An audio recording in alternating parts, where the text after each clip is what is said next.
Hello and welcome to episode number 7 of the Recruiter podcast. Today I'm joined by a special guest and we'll be speaking with Paris Bland, the founder of Digital Executive.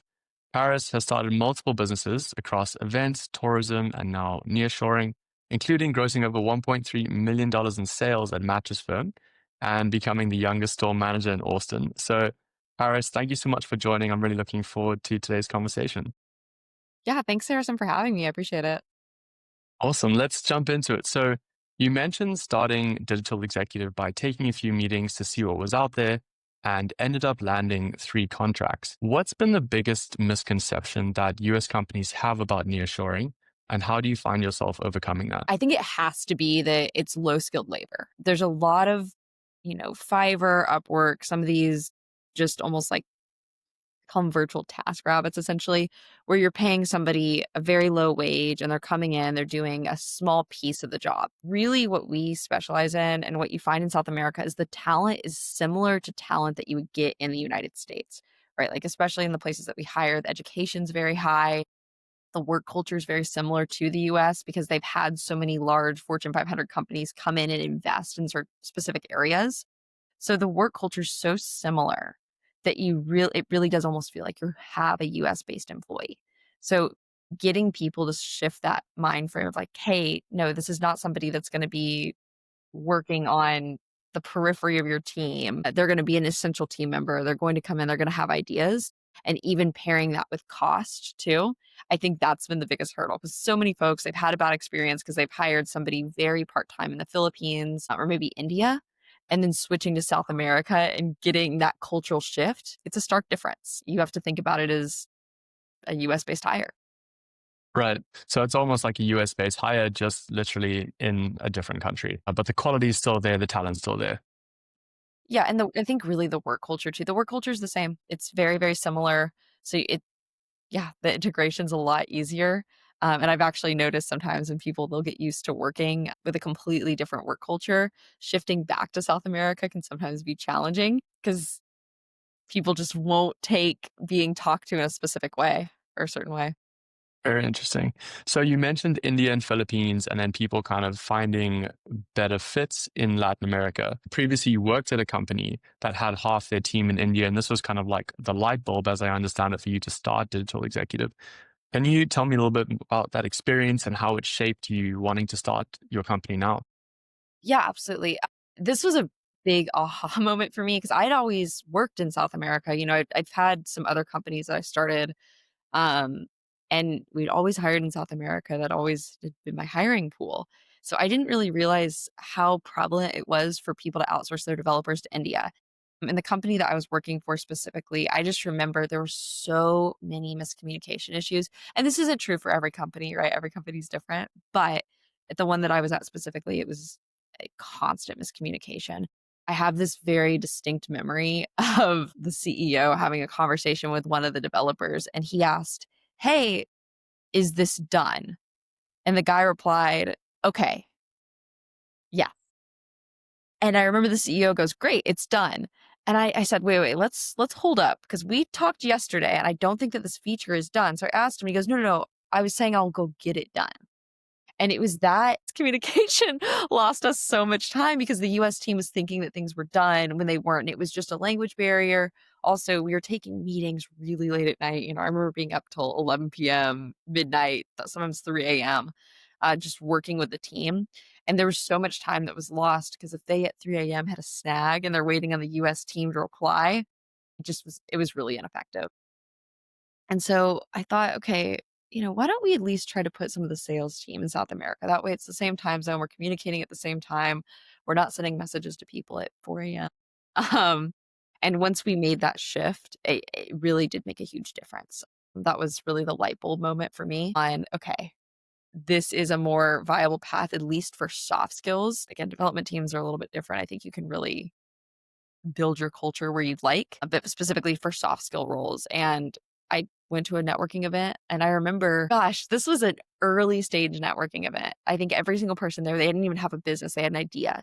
And I set 5 meetings. And of those 5 meetings, 3 of them closed on the spot. And then one of them ended up closing. And to this day is still a client of mine. And one of my larger clients, they ended up closing about 6 months later. once they actually got funding and started to roll out. But I just realized that there were people didn't realize that South America was even an option to hire in. Wow. And then what did it look like to actually start building that network? You started a couple of other businesses, but not necessarily in talent acquisition. What were those first months like learning this whole new game?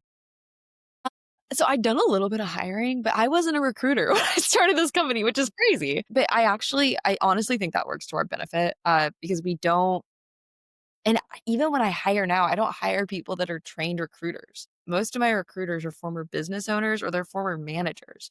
So I really just focus on knowing people more than anything. And this sounds so stupid. Like I can't believe this is actually coming out of my mouth, but I always joke that we hire off of vibes. Um, and again, that sounds so dumb, but I really do think that that's such a big portion that you miss because somebody can have a perfect resume, on paper look great. And if they just have a personality that does not get along with the CEO, it's not going to work. And so a lot of times we'll actually take people who they might not be qualified for the role. They might be a step below, but in the current role they're doing as an EA, half the stuff they're doing is project management experience. We'll promote them. They'll be a junior project manager and we will bring them on with that title because they have a good personality, they're willing to learn and they're gung ho. It's more about the hunger than anything. Yeah. Talking about culture, that's something that I've seen in your profile. You've spoken about a lot, and you really want your rock stars from Latin America to have a great relationship with your clients. How do you go about assessing that culture fit in the process? I really wish that there was a way that we could do this, right? We could say that we grade on the scale, and there are personality tests. I see people do this all the time, right? Where they'll scale personality, and every company has their own method to doing this. For us, it really comes down to conversation, and we do this off camera, and we just have a conversation about, hey, what are you looking for? What's important to you? Tell me about a job you really liked. Tell me about a job you really hated. Why did you hate it? And I feel like you could learn so much about people asking them about their least favorite boss. And then we compare that to the personality of whoever they're working with. Because just from meeting with someone, I can, kind of assume I think, a few different major CEO personalities. You have kind of like your gung ho CEO who's really active and very pushy.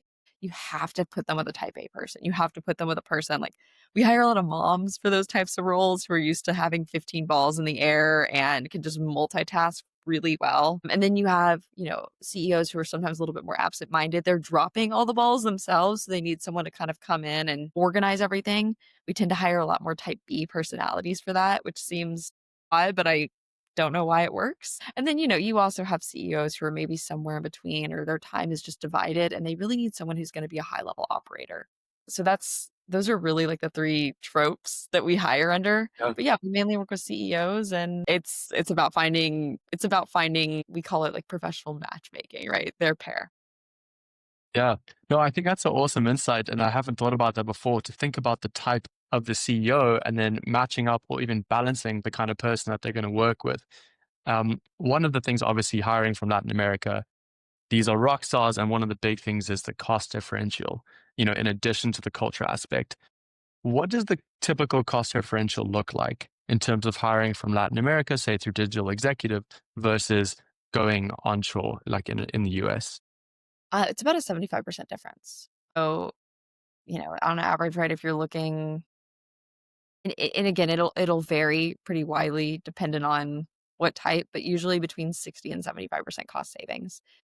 That's because I don't depending on where you live, the salaries in the US have gotten really kinda crazy, even for a lot of basic level roles, for doctor's offices, dentist offices. I see postings for 25 bucks an hour, in the US, and eh, those dentist offices can't afford that. They're just hiring, if they would have had a staff of maybe 3 or 4 people, they have 1 or 2 on staff. So, I call it like 2013 pricing. The pricing that you expect in South America right now is typically what you would have been paying in 2013 in the US. Yeah, that's really interesting. And I can see how if you can find someone, like you said, with the same level of quality from Latin America, then you're going to have the massive saving. How do you go about trying to find these rock stars? You mentioned hiring moms. Do you have any like secret sauce of how you go infiltrating these communities? To be honest, I mean, we do, kind of guerrilla recruitment, but we also sometimes if we get a really good candidate, and this happened recently, we had two like absolute rock star candidates for one role. It was one of those situations where the guy was totally on the fence. He ended up picking person A. We hired person B and we put them with another client almost immediately. I think it was like a same day hire because we had just gotten through the recruitment process, just finalized the job description. And we said, hey, look, we already have somebody. We're going to put them there. So I think it's a lot of times, especially because we hire for so many similar roles, trying just to move people around. If we get somebody really good in, keeping them in orbit, there's no reason if I get a rock star candidate in that I should let them go to the wayside. So I think that that's been, now that we're at the volume that we're at, we've been able to do that, which has been, that was the click, right? That was the shift for us versus like each role having to start from scratch. So building that talent matrix of really good rock stars, getting them to also refer people that they know that are great. To be honest, and this is probably an unpopular opinion, I actually don't like referrals that much. Every once in a while, we'll get somebody who's really good in off a referral. But I think that the strongest candidates oftentimes just come from people that are in network or their former employees. So we've had that happen quite a bit actually, where we'll have, especially working with startups, right? Like startups will hire a bunch and then fire a bunch. Uh, somebody stops working with us, they get fired, whatever it might be. We'll contact them if we get a role that would fit for them in a year because we get to know our people really well. Anyone that's working for us, we really get to know. And we actually just had this happen. We've actually had this happen a few times, but this week we just made a new hire from somebody that worked with us a year ago with another client, and we're super excited to have him back on the team. But it's also, it's about creating a culture where people want to come back as well. Right. So just in terms of your model, are you hiring these rock stars for digital executive and then outsourcing them to the companies, or the companies hiring them outright through you? We do both. Okay. So a lot of times, and it really just depends, to be honest, how you want to break up the recruitment fee, right? Some companies, especially because they're trying to keep their burn rate lower, it makes sense for them to pay us and keep us on a monthly retainer. That way, we also do replacements for the duration of the contract. So if somebody for whatever reason stops working out or even doesn't even stop working out, but the needs of the organization shift and they need to put a new hire in that slot. It's a little bit more flexible. But certain industries just like to work with a person directly. Like I've noticed marketing industries are like, I just want to give you money and I'm going to get my person and let's never talk again. Versus startups are like, yeah, let's keep the burn rate down. Let's stretch this lump sum out over the course of multiple months. Much as we can until we're going to raise again. Yeah. Yeah, and then they'll raise again, and then they might buy out some people, we're There we flexible. go. Look, You got to be flexible in this business. Nice. So you mentioned a couple of success stories here. For listeners who are skeptical that international hiring can deliver this balance of like costs and quality, do you have any other success stories that you found, like amazing that you've done that kind of prove this point that like Latin America has really amazing talent at a really affordable price?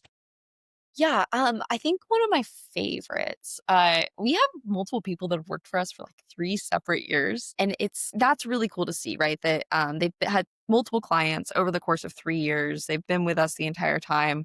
It's just because we found them early, they like working with us, they like the culture, and they wanna have a career with us. And so even, I have this one woman that's worked with us. She's about to be on her 3rd year anniversary.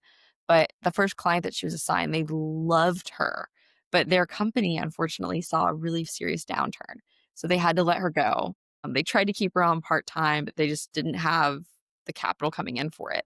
So we were able to place her with another client who feels the same way, and now they're doing really more project management. So she was able to get a promotion. She started with us as an executive assistant and then learned all these skills and now is doing full-fledged project management with another client. So she's actually been able to upskill herself, have a career, have an increased salary, and seeing that is like that's cool. We hired her right out of college and now she's a project manager. It's really cool to see. I think another, say, I wouldn't necessarily call it just like a success story, but just something that I like seeing is just somebody who's been with the same company for 3 years, and they really like working with that group of people. They're like their own little family. They get each other gifts. And, I think we even have some hires that have been really difficult. They've asked us to do the impossible, and we've been able to deliver on that. That's been cool as well. We had one of these recently, where they basically said, "Hey, we want a CMO level who knows how to run events," which is hard to find in the US, impossible to find outside of the US, but we were able to find somebody. And she basically created a cult following around this business. It's crazy. And they're saving tons of money getting a CMO level person. And it's a good culture fit. Like that aha moment was awesome, right? Like being able to staff those impossible roles.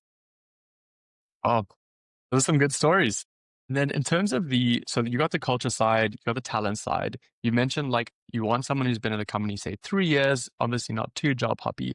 Are there any other signals that you're looking for in talent to kind of indicate that someone's got a high bar? You know, it's so funny. I actually asked this question to recruiters that I'm hiring, right? So if I'm personally hiring a recruiter, I ask them like, what are your candidate red flags? Job hopping is a big one, right? If somebody has a ton of job postings that are all like 3 to 4 months, uh, that's like an instant no hire for me. To be honest, I think a lot of it has to do, we have some really strict standards and some things that we put into the process that kind of, they seem really nitpicky, but the right candidate will do it. For example, you can't be more than 3 minutes late, and in reality, if you're a minute late, if you're not on when it starts, we end the interview. If it's after 3 minutes, we end it. We do not do reschedules, unless somebody lets us know ahead of time, and we also are very picky on gauging candidate interest. So we talk to candidates multiple times. We'll ask them to do kind of, I'd say, annoying tasks for us during the process. Like if they complete an assessment, we might ask them to redo it. We just see how willing they are to engage with the process. Because if somebody's not making the interview, if they're rescheduling, if they're not making themselves available, if they're having a quote unquote family emergency, I found that real candidates that really want the job won't do those things. They'll make it their priority. So if you're having to chase after a candidate, it's usually not the right fit. Yeah. No, those are definitely some good pointers. I think we can definitely take some of those things from that. I really like the one about if you're not coming to the interview on time, then that's probably the end of the road for you. It's just immediately showing that you're not giving that kind of commitment and dedication. Even response times, like if somebody isn't responding pretty quickly to our emails, messages, because we text people. Like if we send someone an email, we'll send them a text that says, "Hey, we just sent you an email." If you're not responding to our emails or our text, it's probably not a fit.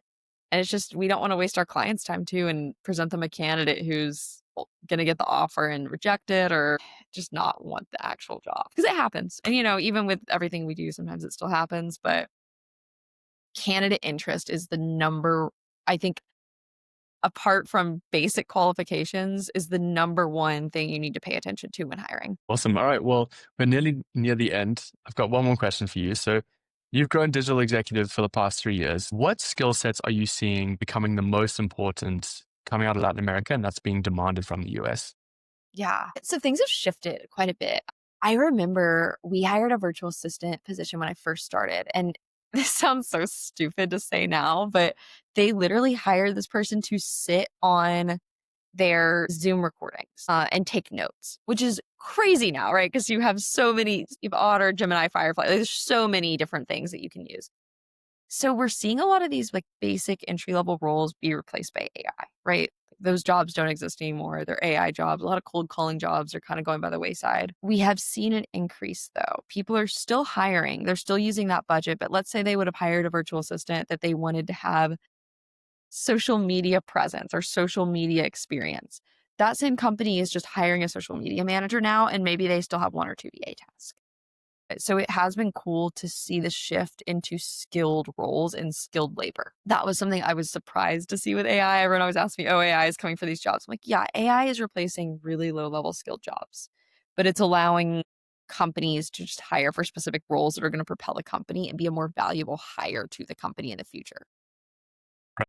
So specializing in those certain skills and then almost like leveraging off of the basic tasks that AI is doing to get the max value. Yeah. And a social media manager that knows how to use AI to complete some VA tasks is going to be way more valuable than a generalist VA who is trying to figure out your Instagram algorithm. It's just not going to work. Well, Paris, thank you so much. This has been a seriously insightful conversation. I really appreciate you taking the time. For anyone who wants to connect with you and learn more about digital executive, where can they do that? I am super active on LinkedIn, so that's always a really easy. I am always in my DMs and I will respond to you. So, Our response time is instant. High signal. All it's right, yeah. awesome. Thank you so much, Paris.